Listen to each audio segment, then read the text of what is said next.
instructional specialist here at the Office of Public Instruction in our American Indian Student Achievement Unit, and have gotten to know Pat pretty well over the last year or so working with him. And what I can say about him is he's someone that's very grounded in his Blackfoot culture and language, and conducts himself that way on a daily basis. And I also know that he has, as he's pursued his academic pursuits in Westernized education, that he's had a lot of challenges in trying to sort of, somebody needs to mute, I think. He's had a lot of challenges sort of navigating those two worlds, but I do know that he has handled that with a lot of grace and a lot of dignity. And so for that, he has, my admiration. And I'm excited to hear what he has to share today. So thanks for being here today, Pat, and please take it away. Good morning, everybody, or good afternoon. Can you hear me okay? Okay. Okay, nestuakak na tusi sa kuma pi. Kitiksi matano pinananuksis chiko. Nestuakak na tusi sa kuma pi moskitsi papista kinokto to. Ki epitam na tui samia kinokko. Ehkito pinitana expita ki pisua sis. Nenanista na tuapi na ni existanista sokopinaki. To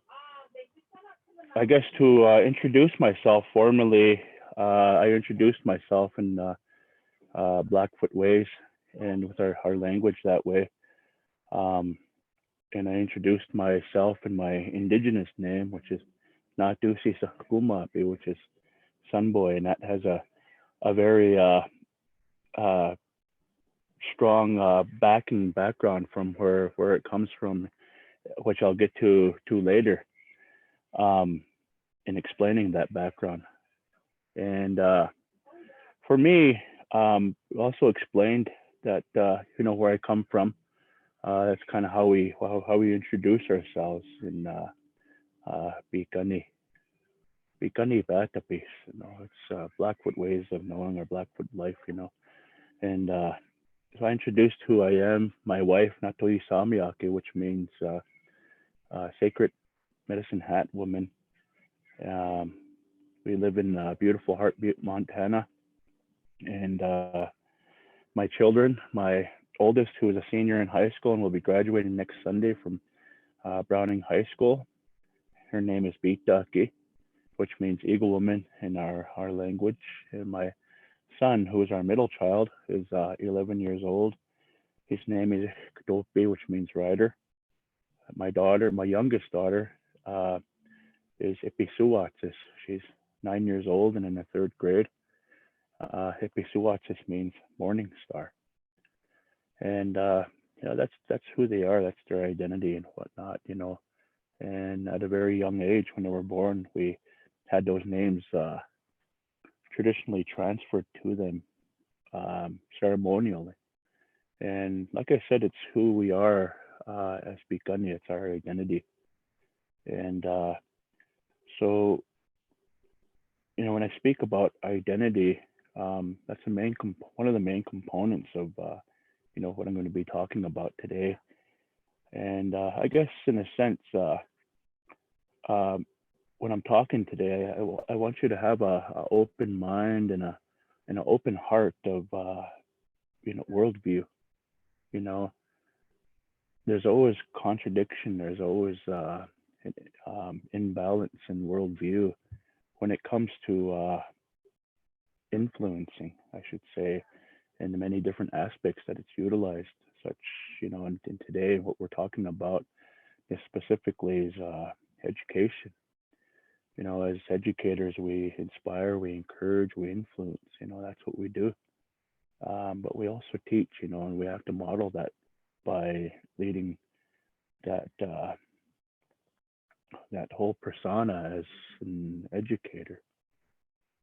For me, growing up, there's many people that have certainly contributed to me as Bikani. And so I have to pay acknowledge to that, none more than my own parents. Natuwapi and Ninna. It's my father. His name is Patrick Senior. His identity, I should say, is holy man, Natuwapi. And then my late mother, who passed in 2018. I'd like to, strongly feel and believe that it was only her body that gave out, but slowly succumbed to lupus and RA after a long fight. She truly fought till the end, but her name is Sukapinaki. Her English name, Sheila May Gopher Armstrong. I truly owe a lot to them and who I am on this day and age. My journey as an educator started the day I was born, and it's going to continue up until the day I die. There's many entities involved that certainly influence my belief, my worldview, everything I've come to know within this day and age. And they've certainly been a positive impact on everything that I do and and how I conduct myself. To kind of introduce myself and kind of give credit to where credit is due, in a sense that kind of makes you all believers of what I do and what I believe. I'll talk about my educational background. Like I said, my education started at the day I was born, but continued on in life. I graduated from Browning High School way back in the 1900s, 1997 from Browning High School. I eventually went on to, I really didn't go on after high school. I just, many influences in a negative way that kind of really contradicted, my own thoughts and belief of pursuing higher education, and I guess I just wasn't inspired and encouraged enough to pursue that. I didn't really know what I wanted, and still really immature at that age and stuff, and my thinking process, and eventually I met the love of my life in 2002. Had a daughter in 2003, Bitaki, and we're married in 2004, and we'll be celebrating our 17th year anniversary this year come August. But I graduated from BCC in 2005 with a associate in Native American Studies and also a Class 7 endorsement, which allows me to teach Native American Studies with all the rights and components that go along as a regular educated teacher, a regular licensed teacher within a state. And so I begin my journey as a paraprofessional. That's the professional terminology behind what we call a TA or a teacher assistant, But I was also utilized elsewhere as a drum group consultant. I was teaching, but the terminology behind it, because I wasn't teaching in a regular classroom, was a consultant, and so I taught drum group with a colleague by the name of Sawipiksi, Art Westwolf, for many years, and up until 2014, when I was asked to take over the Native American Studies program at Napi Elementary, and which I gladly accepted, And when I got to Napi to start teaching in the Native American Studies program, I didn't have a curriculum to guide me. I didn't have any components to add, from that westernized point of view to implement inside the classroom. So I basically started from scratch, and being placed in that atmosphere and just saying, here, go ahead and teach Native American, but you need to follow these guidelines from the state and whatnot. And I'm just like, okay, well, what do I do? And so it took a lot of, how would you say, experiential learning, hey? And I kind of experienced inside the class and whatnot of what I could teach and what I can do. I kind of had to go through some loopholes and stuff like that and try to figure stuff out. And what I've come to know that I had a lot of support from administrators and whatnot, although they were still kind of held in limbo of, what I could talk about and teach in class. It wasn't only me, it was for all Native American Studies teachers, but it was at that time when immersion programs were starting in Browning public schools. And so it's been quite the journey of kind of growing from that aspect. I eventually got involved with the 2+2 program at Blackfoot Community College through Dr. Vicky Howard from Western and Dee Hoyt at Blackfoot Community College in 2018, 2019. I graduated with my brother and my wife and a lot of my colleagues in that cohort of students that from Browning that we graduated with our Bachelor's of Science in Education. And currently I am enrolled at MSU Northern in my master's program, my graduate's program. And so it's been quite the journey. And so that's me and my educational background. So kind of just given my qualifications of, where I come from and whatnot. That's my professional side. There's other things I've done in my own time that has certainly kind of pushed my image out there, who I am as Pat Armstrong. And I think a lot of you may know me from the basketball courts as a basketball referee. I've finished my 11th state tournament this year. And in 2019, along with graduating with my bachelor's in science, I also was named Montana Boys Basketball Official of the Year. And I was also named Montanan of the Week by Governor Steve Bullock at the time, acknowledged by Steve Daines and Greg Gianforte and John Tester. I got letters from them, acknowledging all that. So it was quite the accomplishment, but it's not bragging myself up or anything like that. That's how we kind of push our credentials, of our qualifications, I should say, in today's day and age, so it makes you guys all believe who, believe my word, so I am legit, if you want to put it that way, I guess. So I'm gonna go ahead and share my screen and talk about what I'm going to be presenting on here. There we go.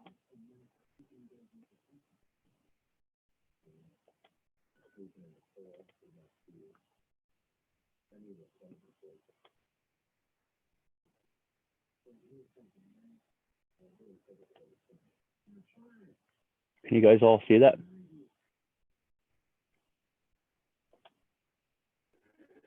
So I come up with a title. I was thinking about everything that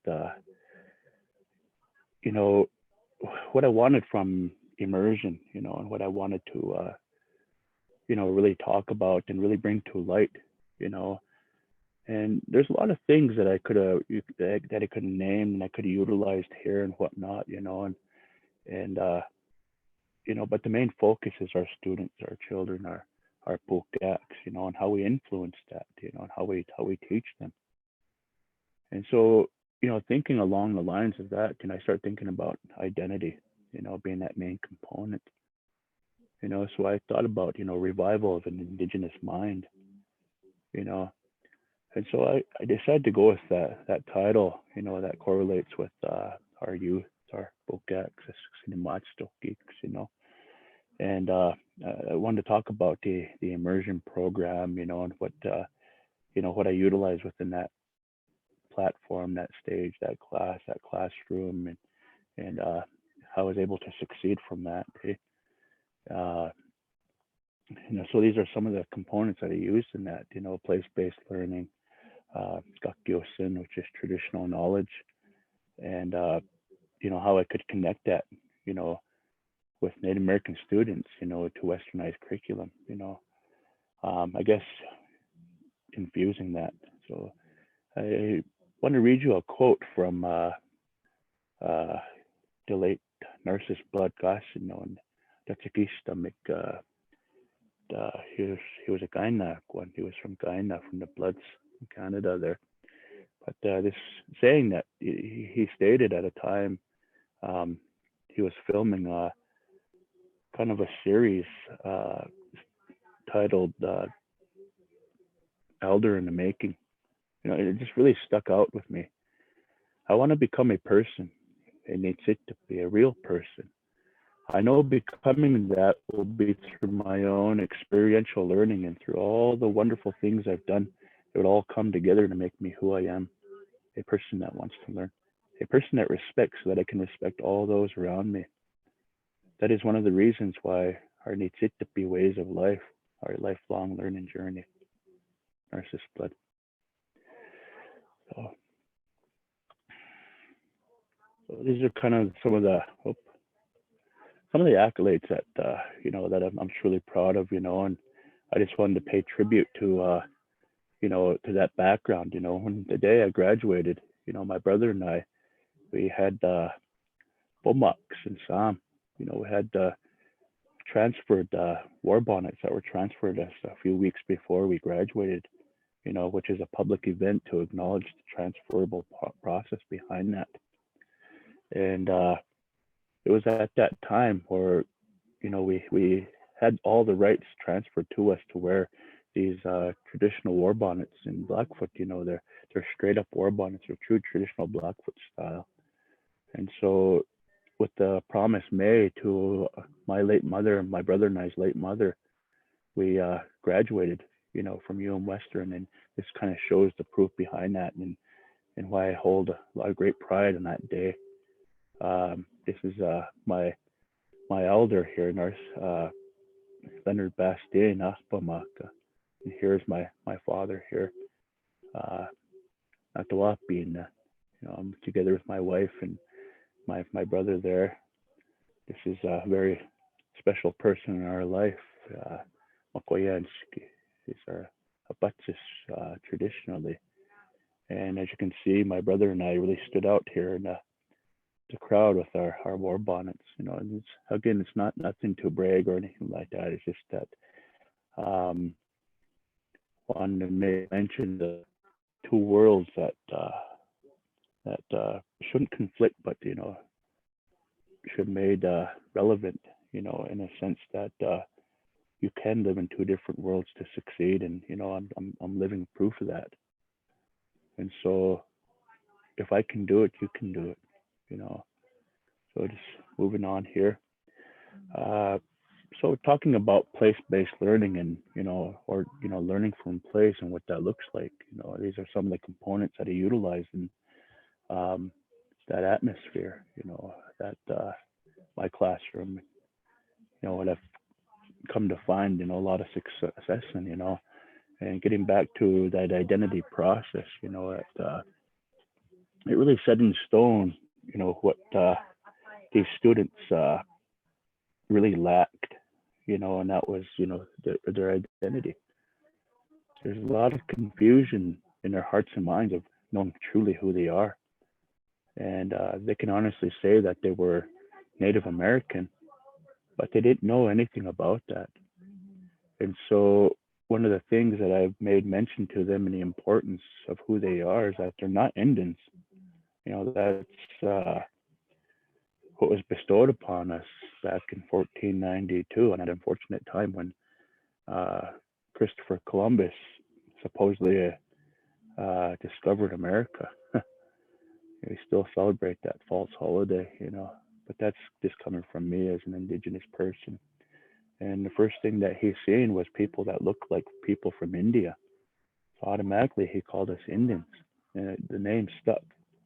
But I told my students that I'd want them to be known as Native American or Indigenous, because we are native, to this land, which makes us Native Americans, And so being Indigenous to this land, there's a lot of perspective, a lot of backing, a lot of background to that belief. And so being known as Native Americans, that's how they kind of help to identify them and to kind of rooted a seed inside of them that eventually rooted and began to blossom, to other things, and being able to absorb, the Gakkyos and the traditional knowledge and everything like that, infused with westernized educational curriculum or pedagogies, they were able to influence that young mind into a learning process that goes along with the immersion program. So talking about components of a place-based learning environment, one of the things I had to develop was an atmosphere that was relevant to the goal and purpose behind immersion. So talking about cultural atmosphere, I had to make my classroom relevant enough to the students buying into that, to believing in it, And when they stepped into my classroom, they felt, the cultural part, the cultural component that was needed to really push that belief, And so every morning, when the students would come in, we'd light a smudge on my dusim, and I always made it a point to explain why, smudge is important every day. If you take the sweetgrass, and you hold up that braid of sweetgrass, it's just sweetgrass. There's no purpose behind it until you light that sweetgrass. And in our language, it transforms into a purpose.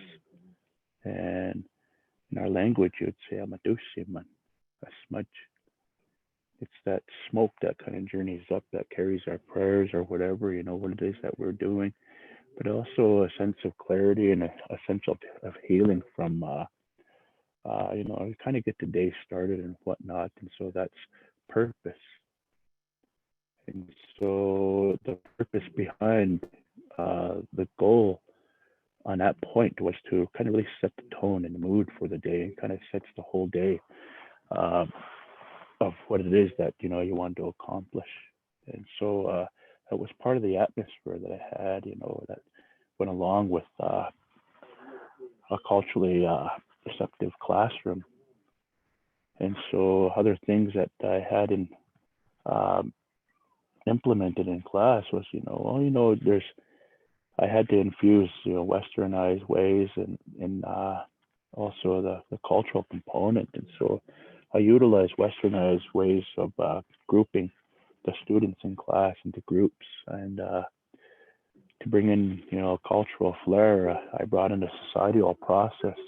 And that societal process was an idea that I got from colleagues and whatnot, from my own wife,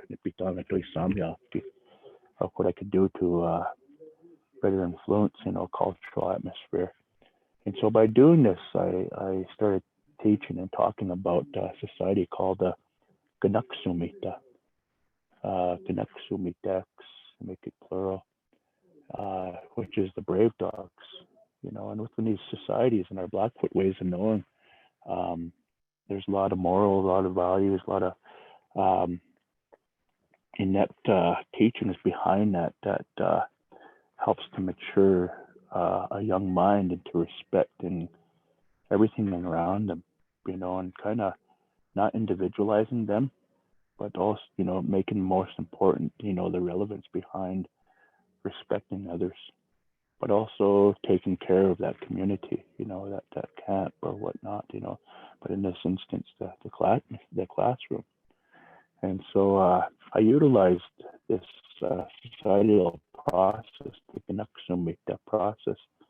I would choose a student every week, in those groups, and they would help me carry out classroom procedures if I need something done, and, kind of keep on track students that were not paying attention or off task or whatnot. I left it upon them. And that teaching process, it also taught the students how to respect, that Ganaksumita right there. And in a sense, it kind of planted a seed in all these students to pursue outside the classroom, when you're talking place-based learning, they want to get involved with our societies, and whatnot. Something that was missing, since time immemorial, since the time of the assimilation process of boarding school or residential era, and so within that process of getting away from that and introducing this societal process of Canucksumita, brave dogs, it really helped the students to learn the respect factors that are needed to go along with our ways of life, and that's not about them individually, but also to teach them to be critical thinkers and whatnot, and really not really think outside the box, but think further along, and not to react to a time at that point through anger or mistrust or anything like that. Instead, to think and be patient. Hey? And so that was the goal, and I like to say that I succeeded in that goal. What I really wanted to do was to just plant that seed and watch it blossom. So moving on to a second component of experiential learning. Experiential learning is something that our people have grown quite accustomed to, and really didn't know. It's just been something that's been within us. Speaking on my behalf as a father, my son has, I like to believe, what you call an old soul. He's truly charismatic when it comes to our ways of life, our pikani vata piece. He kind of just, he's really natural at everything. He's a good singer. He has a lot of transfers already in his young life, and he wants to be involved. It's not me telling him, you need to go do this, you need to do that. Instead, he wants to be involved, and so a lot of that is a learning process that he has to mature from. And so I utilize that notion of experiential learning that way, and and so our people really utilize that thought of experiential learning to help in the process of learning from your mistakes. And so when they're able to internalize and learn from their mistakes as a person, it makes them better at Pinakos, better tomorrow. And so by learning from that, our elders always tell us, you're going to experience things, and you're going to do stuff in your life that you're going to feel guilty about. That's your human side, your humanness, right? And so, every one of our elders that talk to us, they always bring up that notion that we're only human.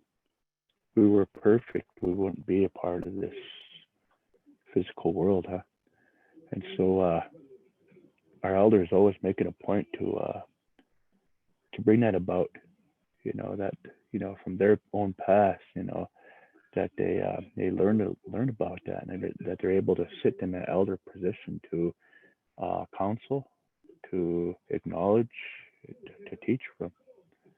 And so you're not going to find one elder that's going to place them above others. They're just going to say, well, I was in their footprints one day. I was in their moccasins one day, a long time ago. They utilize that as teaching. It helps to the humbling process of humility from this way of thinking, and away from the individualized persona of a lot of what our students experience today. They want that acknowledgement, where little effort is done, and so we got to break away from that, and so another component that I utilize is the extended learning environment outside the classroom. That's where place-based learning really steps into play, and Um, for a few slides, I have some pictures of my classroom, and some of the things that we did within that classroom. But the main point and goal behind this component was to let them know that, that their knowledge does not constrict them inside the classroom. Instead, there's knowledge outside the classroom, and there's knowledge all around us. And it's up to the person to acknowledge that knowledge, kakgyos and traditional knowledge, but also, from a westernized point of view, to make goals of higher education, but a day at a time. And so that's one of the main things about bringing place-based learning and using that as an important component within the immersion process, the immersion program. So some of the things that we did, and I'll explain with the pictures, was bringing that outside component within the classroom. And so I was able to bring, getting back to Canucksumita, the brave dogs, I was able to bring some elders or some people, some leaders within that society into the classroom and explain from a point from what they know and teach from. And so, the classroom was set up as, like, wasn't a ceremony. They like to call them like a meeting, sort of say. And the students really got to get involved with that process of that brave dog meeting, Canucksumita. They were able to experience that. And again, it was able to encourage and inspire these students to want to know more. But something always brings me back to that day. And the main leader that was sitting there, he asked the question, what is an elder to you guys? And right away, one of my students that I really kind of took under my wing raised his hand, and he didn't shout out the answer or anything like that. And so my Idaka Niskan Hawina Daryl Hall pointed at him. His little boy's Indian name was Sikokiayo, Black Bear. He raised his hand. He said, an elder is a person that has a lot of transfers. And it kind of blew Daryl away. He was like, you're exactly right. It kind of made me proud that he knew that. So in our Blackfoot ways of knowing, an elder is somebody, like this Sikokiayo said, is somebody with a lot of transferred knowledge, a lot of transfers. And in a young life, you can have a lot of transfers and be, an elder. You don't have to have gray hair, and you don't have to have age. You don't have to grace your presence on Xakom for many years in order to be acknowledged as an elder because of your physical appearance. Instead, the identity of an elder in Blackfoot ways of knowing was all the transfers that you've experienced, that you brought upon yourself. And so I know a lot of people in my life that I pay tribute to, that I hold a high respect for because of Bomaks and transferred Kakgyos and that traditional knowledge and traditional ways might be within our bundle ways of life, our society. And so I always pay tribute to those people, And getting back to Daryl sat there, he was just blown away by, that this young boy knew that, And so no one knows components like that. It really helps in the respect factors of who these students are, and what they wanted to know, and what they wanted to know stemmed from Bikani Batapis. It's a Blackfoot ways of knowing, So getting back to this place-based learning, having that ability to infuse westernized educational curriculums with an Indigenous pedagogy, I had a lot of trouble with that. When I started teaching the immersion classroom, fourth, and I looped up with my students to the fifth grade. Um, I found a lot of confusion trying to teach from that perspective, because a lot of the things and components that are in our math programs, our science programs, and ELA, or our reading programs and whatnot, I felt really discouraged and uncomfortable in a way that I didn't truly know what I was talking about when teaching that. So I had a long process of going back and rereading and studying up and looking up on the internet, um, just the components that are involved within these curriculums.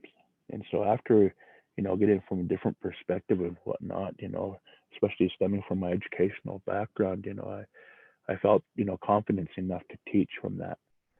But still, I felt I was missing something. I felt like I was confusing the students and whatnot. I thought about my own background, from when I grew up in education, Brown in public schools, and it's nothing bad against the teachers or anything like that. But I felt like, I didn't get it, and so I was this little Native American kid, looking up at my teacher, wondering what they're talking about, not truly understanding, what they were teaching, so I felt lost and discouraged by that, so I kind of felt like I was, I hate to coy the terminology of dumb, and now I understand that I was just, I didn't get it. I didn't connect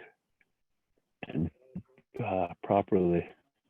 And so I started thinking about that process, and what my own students were going through. And so I guess in a sense, I start teaching from a Blackfoot's perspective. And I got to pay tribute to my colleague, Todd Hansen, who brought up the notion of, he hit it right on the head. And,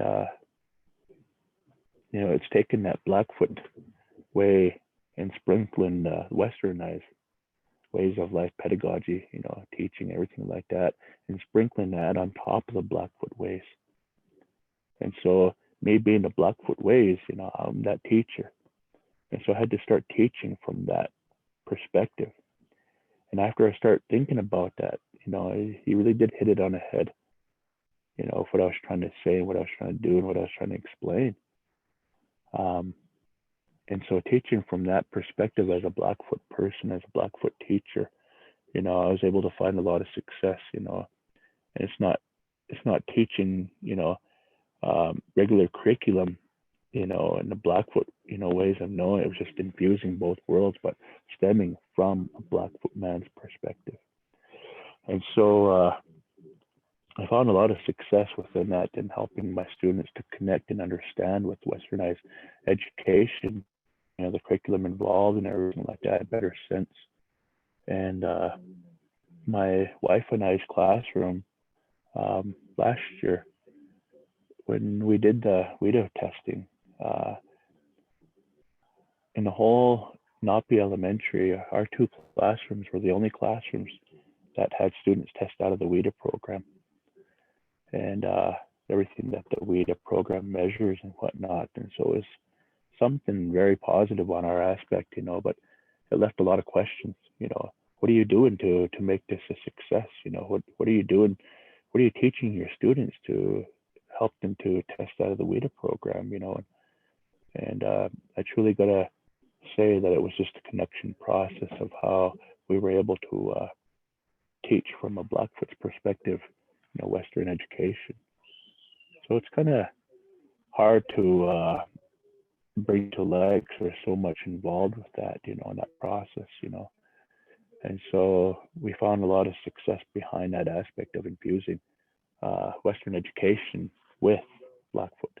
Now, stemming from immersion, it can go correlate with any ethnic background within the state of Montana or any Indigenous background, And so,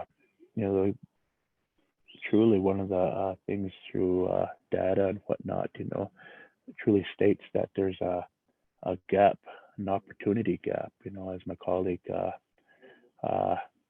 Lana Running Wolf has probably stated, that there's an opportunity gap that we can surely build from, when teaching our native students, our Indigenous students and whatnot. So getting back to the components on place-based learning and an immersion program, the main component behind this was establishing cultural identity, was planting that root, planting that seed, I should say, and watching it root and blossom, and feeding off that kakios and that traditional knowledge and pikani bata piece, and who they are as a person, huh? And so I really had to do a lot of individualized, not really lessons or anything like that, but connections. And our students, our Indigenous students nowadays, they you got to recognize the level of assimilation involved with each one of these students. Each one of them are definitely confused. Our work had definitely confused with who they are. They knew themselves as Blackfoot, Blackfeet, or Native American, or Indigenous, but they didn't know anything past that, and so there was a lot of confusion. And so we had to kind of build from that notion and kind of plant that seed once again, and helping our students to self-actualize who they are as Beatgunny or as an Indigenous person. And a lot of the ways that they believed in, was truly influenced by generational historical trauma. And so we had to break away from that. And I had to assure them that it was okay to think and to live Blackfoot, to think and to live Indigenous, Native American. And so, there was still some fear, knowing that that they were living, in a world that, contradicted worldviews. And so we had to break away. I had to try and break away from that, And so by breaking away from that, I had to acknowledge, these students in a sense that helped them to move away and blossom. How would you say, omaks, and that transferable knowledge in a sense to allow them to feel comfortable with who they are. And they had a lot of questions. They had a lot of concerns and whatnot. And so I thought about that when I first started teaching the immersion program. And so I told myself, I got to, send out a newsletter, a letter to the parents involved, and let them know, what I'm going to be doing in the classroom. And one of the main things was smudging, and being that trauma had a lot of fear-based tactics utilized to really cause distaste with being Indigenous person, with that fear-based backing. Our students were scared of smudge. They were taught and told that smudging was evil, and that they should never do it, and that way of life, is bad, so, it was really helping to move away from that Eurocentric worldview, I hate to bring up that, that belief of Eurocentric, because it's not very good when thinking on those terms of, because it kind of brings a biased belief and a biased worldview, Instead, I wanted the students to know that it was okay to be Indigenous and not to be scared no more, And so this kind of filtered through the home life and whatnot, and it come to a point to where parents wanted to know more, and they wanted to get their students involved more, and they themselves wanted to learn even more. And so language was a big part of that as well, bringing in about that, the revitalization process of language. And so Itsipowasin was a sense of striking pride within these parents of seeing their children succeed, because that's where a lot of our key knowledge is located at, is within our language. And so being able to help these students along with this language, it helped to open up these barriers that parents and grandparents and family members had when it come to our Blackfoot ways of knowing our Indigenous knowledge and whatnot. And so, in a sense, it was a healing process stemming away from generational and historical trauma. The effects of that is truly being felt even today, and I had a student one time when I was teaching just the regular Native American studies. It was an elective actually, and when it should have been a main component, like an immersion classroom, like after that I was involved with. And a student came up and told me, "Mr. Armstrong, you're going to hell." It kind of threw me off. I was like, "Holy, oh, okay, well, if that's how you believe and that's how you place me, then okay, I believe that." And I looked at him and I said, "Well, what if I was to tell you that there is no heaven or there is no hell?" And he was like, "Well, what do you mean? Aren't you going to get mad at me?" And I said, "No, because that's what you believe in, and that's what you were showing. It's okay, but in Blackfoot ways of knowing, we didn't know of heaven or hell until, I like to say, the year 1492, when Westernized worldview start coming into our worldview. And so, those teachings, within a good book of our Bible and Christianity ways and stuff like that really was used against us, in a sense to influence us away from our own beliefs. And so it was a tactic utilized by the boarding school process to assimilate us into believing a system that was thought to believe was savagery and whatnot. And so when the boarding school era came in, people that brought it in, looked at the Native Americans and thought, these poor, pitiful people. Look at, they're just savages. They live off the earth, and and they look at, they're wearing animal skins and whatnot. We got to help these poor, pitiful people. We gotta teach them our ways. Because that's the way to live. And so they weren't open to, the thought that we had our own beliefs, that we had our own language, and that, for thousands and thousands of years before they came here, that, that's how we lived. Instead, they truly thought that we lived a savage way of life, and that they need to help us. And so we were told stuff, and we were, the fear tactics of the boarding school process was brought into play from that, and was used on us, And so that was one of the ways that we was assimilated into this way of life. And so for me, being that teaching from a Blackfoot ways perspective, I had to help to heal from that, and make my students know that there are different beliefs out there in this world. There's different worldviews that have belief systems that correlate with that ethnic background, and that we have our own here. We have Indigenous pedagogies that we can learn from, but also that we can infuse that to live in two different worlds, such as I did, and I am. And so, the identity process behind that was being able to help to acknowledge,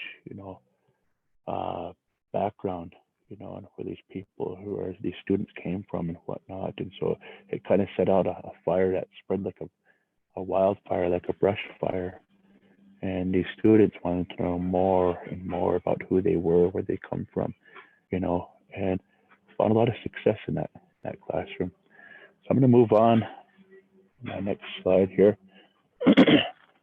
And one of the things that we always have to do is acknowledge our past. It helps to mold for the future. And these are some of these are two men that I'm related to. The one to the far left is my great-great-grandfather, whose name is Fish Wolfrobe. He was a weather dancer. He danced within the Yukon. The Yukon is a medicine lodge. Other backgrounds, other ethnic indigenous backgrounds call it the Sundance. For our people here, we call it the Yukon, the medicine lodge. There's also a camp crier in our camps, This our big camp, and then the man in the middle and on the right, that's Two Guns White Calf. He was a true traditionalist and ceremonialist that really helped to preserve our ways of life, and at a time when boarding school time era was really taken an effect in a negative way. A lot of our bundles were being sold, and that era was kind of, our ways of life were really dying out because our people were seeing fit that, there was that we didn't have to follow our bundle ways of life anymore. And so they would go to Two Guns here and they would just give them their bundles. And so every morning, and where he lived at, he would go and smudge every single one of these bundles individually, every morning and night. He just had a room with multiple bundles inside there. And eventually, when he passed, these bundles were sold off to museums and curators and whatnot in the United States and Canada, but also across seas. That I'd like to say that these bundles are being repatriated now and being brought back to our people, and the spirit is being awakened. And so that part is being not refurbished, but it's being awakened in the sense that that our begunny ways are coming back to life. And moving on, this is my classroom. Part of what I did inside the classroom and whatnot, and place-based learning, and up here in the upper left-hand corner, that was the day that my classroom got their identity as name giving. My elder Apamaka, Leonard Bastine, came down from Okinsis, Elbow, or Calgary to bestow names upon our students, and also he transferred the rights to give names to students as my colleagues, Nitakeks, Makoisapo, and Hikanokumi, and just others. My wife and I, we all got the transferred rights to give Indian names at that day. And moving on, this is part of the drum group that I taught. We were doing an event there, just kind of a social dance, and this is the time after school that I taught drum group, and this is the day I was talking about where we're having a Ganuksumita meeting, and you see the traditional classroom setting wasn't involved that day. We all sat on the ground, kind of stemming away from that traditional classroom, and bringing in that cultural element. This day here was a day that we taught our students, my wife and I, how to pick sweetgrass, and it's something that the students carried on, and they go out on their own in a time when it's time to pick sweetgrass to pick on their own, and some of them have even taught their parents and grandparents how to look for it, and how to pick it and whatnot. This day here was a day that we spent hunting and looking for Iniskin, so bringing in that scientific method and everything, that there were fossils and whatnot, and how to care for them and look for them and everything, so it's bringing that cultural element outside the classroom and place-based learning. Hey, Pat. This day. Yes, sir. I apologize. I don't want to butt in, but we're right at our time here. So I do want to just, if there's any last things you want to say, and then if there's any questions in the chat real quick for Pat, maybe he can address those before we close out and go to the breakouts in about 10 minutes. Okay. So kind of wrapping things up here. This is, the cultural element that I added to the classroom atmosphere that I wanted to create within the immersion program. And so I guess I'm going to kind of open it up to any questions that anyone may have. Go ahead and stop sharing and see if we can open up the chat, or if you want to unmute and ask a question, that's fine. But where am I at here? How do I stop sharing here? Should be down on the bottom of your screen. There's that green. Yeah, and Pat, I did want to, just while you're doing that, I did want to thank you again. And I wanted to say, I think you covered just about every single one of our essential understandings in that talk. So it was very valuable. Thank you. So I'm going to open it up to any questions.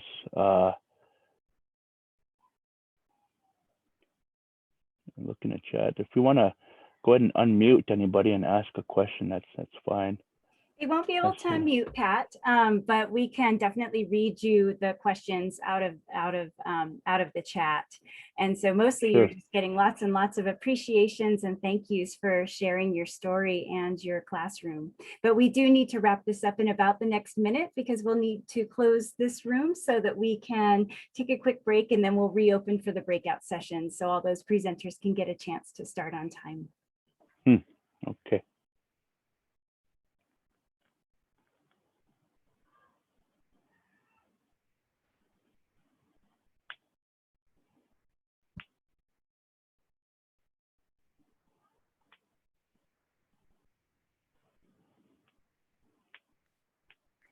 And I hope you're seeing all the little clapping icons popping up. Lots and lots of appreciation for you. Yeah.